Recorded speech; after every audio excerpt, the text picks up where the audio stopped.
कहूँगा। आज हम करेंगे SOC 609 क्वालिटेटिव रिसर्च का लेसन नंबर 37, जो आपके लेसन नंबर 33 से लेकर जो 36 तक लेक्चर्स हैं वो सॉफ्टवेयर बेसिस हैं।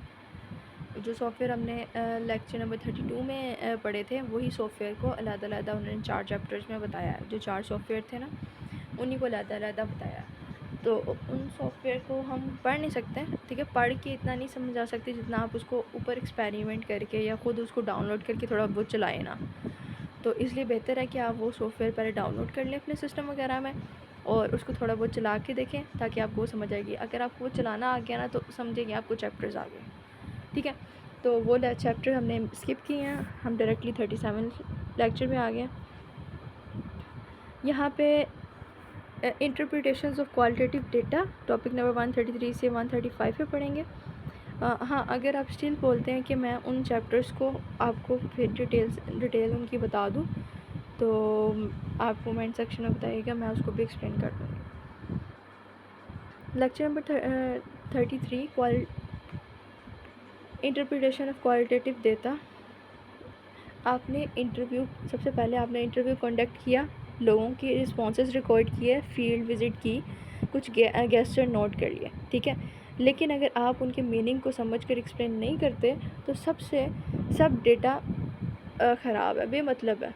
मतलब उस डेटे का कोई यूज़ ही नहीं हो सकता जब आप उसके पीछे की कहानी ना पता लग जाए। तो इंटरप्रिटेशन का काम होता है सब्जेक्टिव अंडरस्टैंडिंग देना, यानी अंदरूनी या गहरी बात समझना, जो वो बोल रहा है उसके पीछे का मीनिंग समझना, ये इंटरप्रिटेशन है, ठीक है। एग्ज़ाम्पल मैं आपको यहाँ पे देती हूँ कि कई दफ़ा ना हम किसी से पूछते हैं, अगर कोई अगला इंसान बीमार हो तो उससे पूछते हैं कि तबीयत कैसी है आपकी, तो वो आगे जवाब देता है अल्हम्दुलिल्लाह ठीक हूँ, लेकिन असल में वो ठीक नहीं होता। ये एक आइडियल रिस्पॉन्स होता है, असल हकीकत अलग ही होती है। रिसर्चर का काम है कि वो दोनों चीज़ें समझे, जो लोग बोल रहे हैं वो समझे और जो असल में हो रहा है वो समझे, ठीक है। ये इंटरप्रिटेशन का काम है। आप सिर्फ उनके वर्ड्स पर नहीं मतलब उनके वर्ड्स पे ही नहीं आपको रिलाई करना चाहिए, उनके पीछे की कहानी आपको पता होनी चाहिए। यानी उसके टोन से आप ऑब्ज़र्व कर सकते हो कि वो किस तरह का है। अगर थोड़ा उसकी आवाज़ में या गेस्चर में या उसकी ऑब्जर्वेशन आप ऑब्ज़र्व कर रहे हो, उसके फेशियल एक्सप्रेशन में थोड़ा सा माइनर से चेंजेस हैं, या वो गुस्से में है या कुछ इस तरह, मतलब इसको सब चीज़ों को आपने एनालाइज़ करना है। तो यहाँ पर 2 बेसिक वेज बताए गए हैं एनालाइज़ करने के लिए। एक सेमियोटिक्स होता है और एक हर्मेन्यूटिक्स होता है। सेमियोटिक्स वो होते हैं जो साइन होती है, ठीक है। साइंस होती है साइंस की, इशारों की, इमोजीज़ की, ठीक है। हिमोटिक इंटरप्रिटेशन ऑफ टेक्स्ट, वो टेक्स्ट की फॉर्म में होता है। अब इसका डिफरेंसेस यहाँ पे पढ़ लेते हैं। टॉपिक नंबर 134 में interpretation of qualitative data semiotics. Semiotics का मतलब था साइंस ऑफ साइंस, ठीक है। सेमियोटिव का मतलब है साइंस का इल्म, ठीक है। यानी हर सैम्पल, इमोजी या गेस्चर का एक हिडन या लैटिन मीनिंग होता है, ठीक है।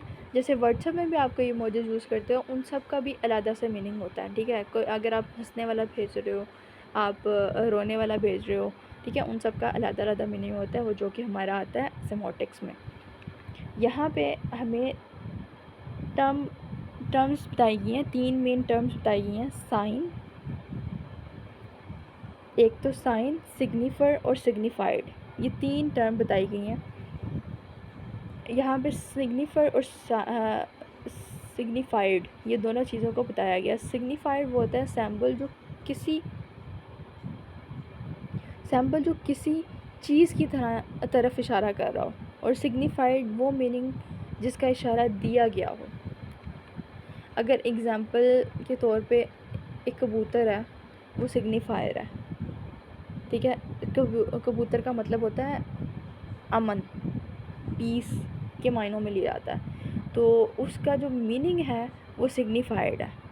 जो कबूतर है वो सिग्निफायर है।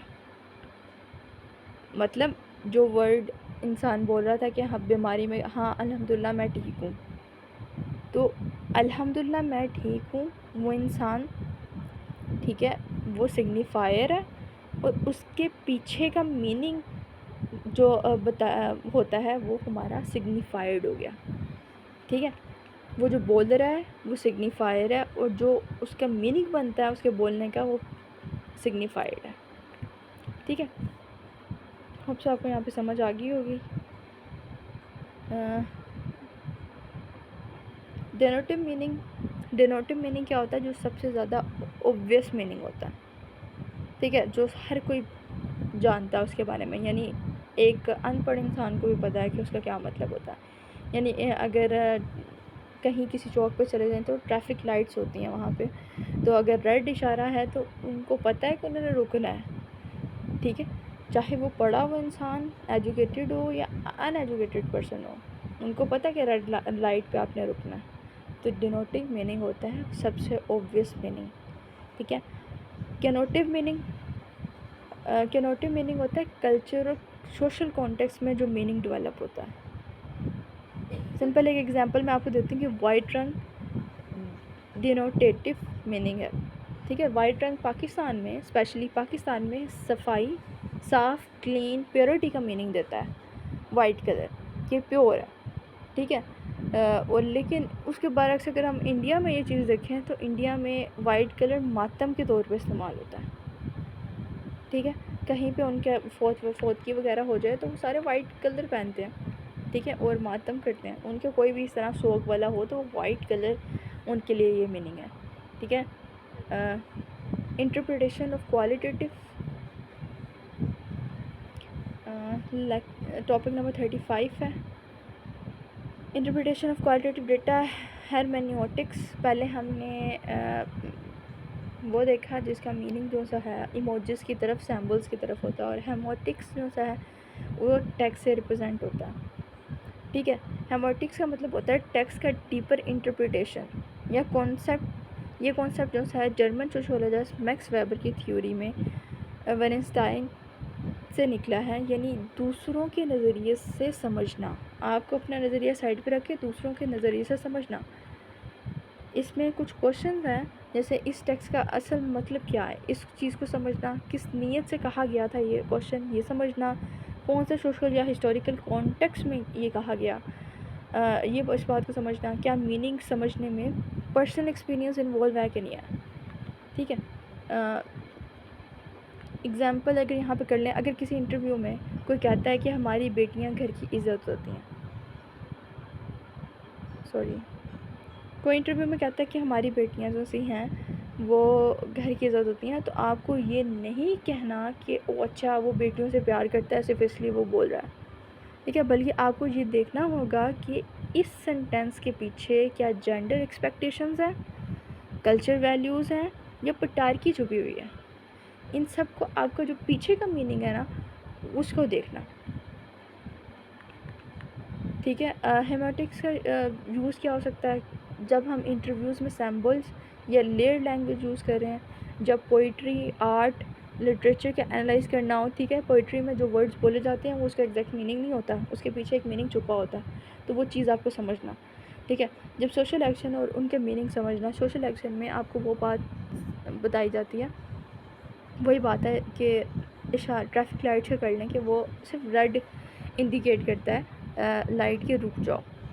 अब वहाँ पे तो साइन जो शो हो रहा है वो रेड का हो रहा है, अब उसके पीछे का जो मीनिंग है वो हमारे यहाँ पे हेरमेन्यूटिक्स में आ जाएगा। ठीक है, होप सो कि I made it all clear. लेकिन थोड़ा सा इसका कंपैरिजन फिर दोबारा करते हैं। सीमोटिक्स साइन, सैम्बल्स और इमोजीज को रिप्रेजेंट करता है, और हेरमेन्यूटिक्स टेक्स्ट, स्पीच और कल्चर को। ठीक है, आपके व्हाट्सएप पे जो इमोजीज होते हैं तो क्या कहते हैं उसकी उसे रिप्रेजेंट कर सकते हैं। जैसे अगर आप हार्ट भेज रहे हो तो आप किसी को पसंद करते हो तो हार्ट भेज रहे हो, अगर हार्ट ब्रेक वाला भेज रहे हो तो उसको पता है आपका हार्ट ब्रेक वाला, ये साइन की वजह से आप रिप्रेजेंट कर रहे हो कि हार्ट ब्रेक मतलब ब्रेकअप के थ्रू, या कुछ हर्ट हुए हो तो आप वो भेज रहे हो। तो हेरमेटिक्स में अगर कोई इस तरह का सैम्बल्स नहीं मतलब टेक्स्ट में लिख देता है मैं ठीक हूँ, तो उसका पीछे का मीनिंग इनर पेन उसकी जो सी है वो समझना। ठीक है, सेमोटिक्स में मोर विजुअल्स होते हैं कि विजुअली रिप्रेजेंट किया जाता है, ठीक है, कल्चरल मीनिंग्स होते हैं उसके अंदर।